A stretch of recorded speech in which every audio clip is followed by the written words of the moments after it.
What's up, Arrow Army? Back in the armory. And the reason for this video is to kind of go over what arrow I've chose to shoot this year and predominantly why.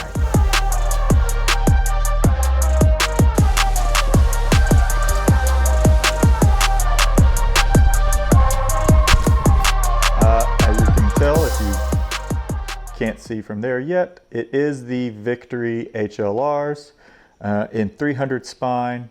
I built these out yesterday. I'm about to sight them in, but I thought, hey, before I sight them in, let's go over why I've chosen these and not some of these really sexy FMJs that I bought a few years ago. Like, I bought 3 of them exactly, because they were the last 3 on that shelf, because they are absolutely gorgeous arrows. Like, they're pretty, super pretty. But I've never shot these, and I've had these for about 4 years now, because speed. I have come to learn that as a hunter, I am drawn to speed. And there's a great reason for it, is because I have witnessed too many deer that duck arrows. And even in my case, I've almost had deer duck mine. But because my arrows were lighter and faster, they got there and caught that deer in time to put a good kill shot on it. Are these tanks? Absolutely. They're borderline indestructible. Love the FMJ arrows, like really and truly. But when you're talking about weight difference, this, after I put a lighted knock on it and everything, it's going to be about 425-ish, and I will probably push it out of my solution on the performance mods, probably right at that 300-ish, probably 295, 300-ish mark, feet per second. Whereas the FMJ, after a lighted knock, is easily pushing 500, 515 grains. Like, that's a heavy arrow. I know it's definitely going to be probably in like the 270s maybe, maybe even slower, because that's a really heavy arrow. And I've just found that you use a really good broadhead on the front, get a good point on there, and it just does the job. I'm not in the Ranch Fairy camp of heavy arrows to go through scapulas and all of that. Speed is my friend.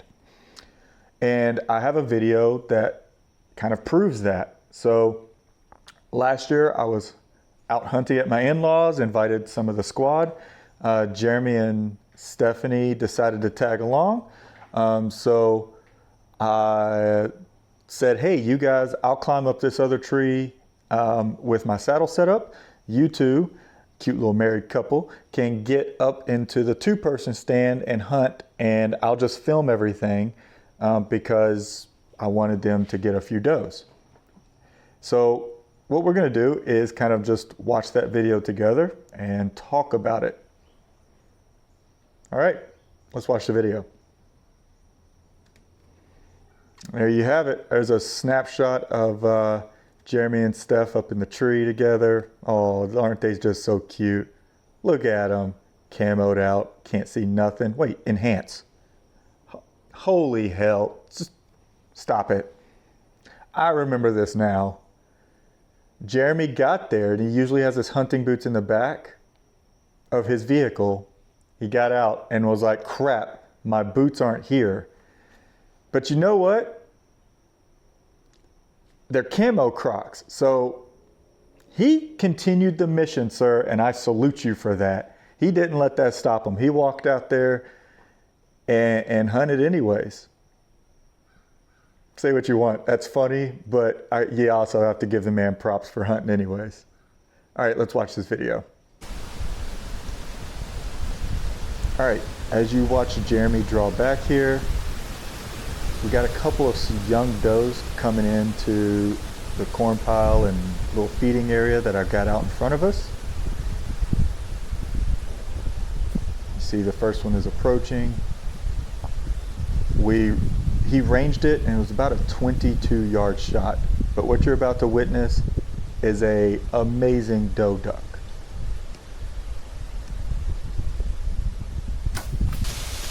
case you missed it. Boom.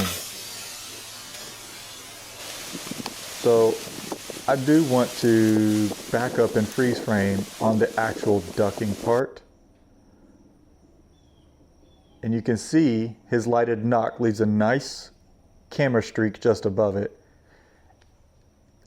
That deer, so where it would have impacted is the yellow. Where that same impact point is on the deer is now in white.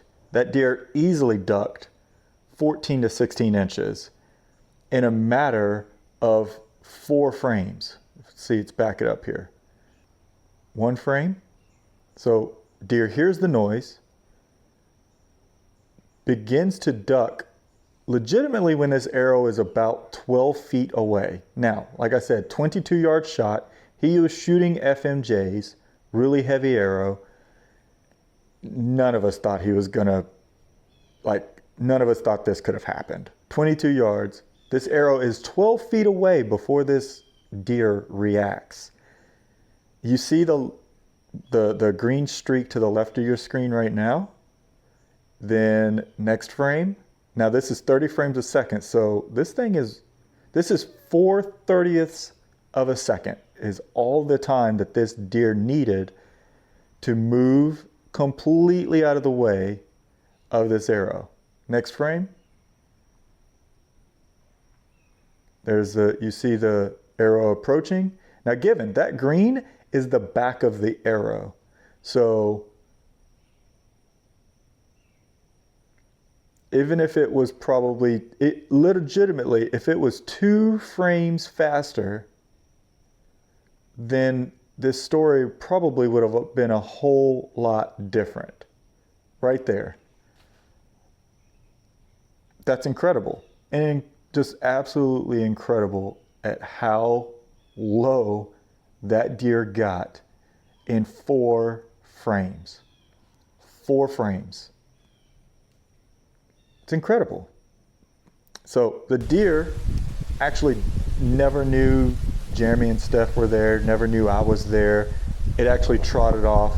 So it reacted purely off of the sound, and then I guess maybe hearing from that ear the wisp of the arrow, because you saw it kind of duck away from it some.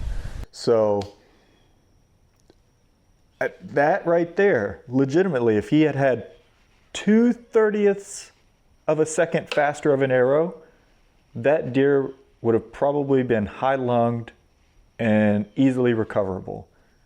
So if you at the end of the day are like, oh, what's 10 or 20 feet per second? It's a big, huge difference when it comes to potentially a successful hunt and not. At least that's my opinion on it. Now, if you're just all about blowing out scapulas and blowing through everything and you're willing to shoot at 7 deer before you actually impact one, by all means, go ahead and do that. But as far as Holden Reed camp goes, I'm going to go with the much lighter Victory HLRs this year. Put your comments in below. If you agree with me, disagree with me, what arrow are you shooting? What speed do you typically like to try to be in? Let's have a discussion. I'm all about hearing different tactics, techniques, and who knows, you might persuade me to try it out. But yeah, that's my opinion. That's my video evidence to back up my opinion. That's all I got. I'm gonna go sight this in now. That'll probably be the next video that pops up for you. Arrow Army, out.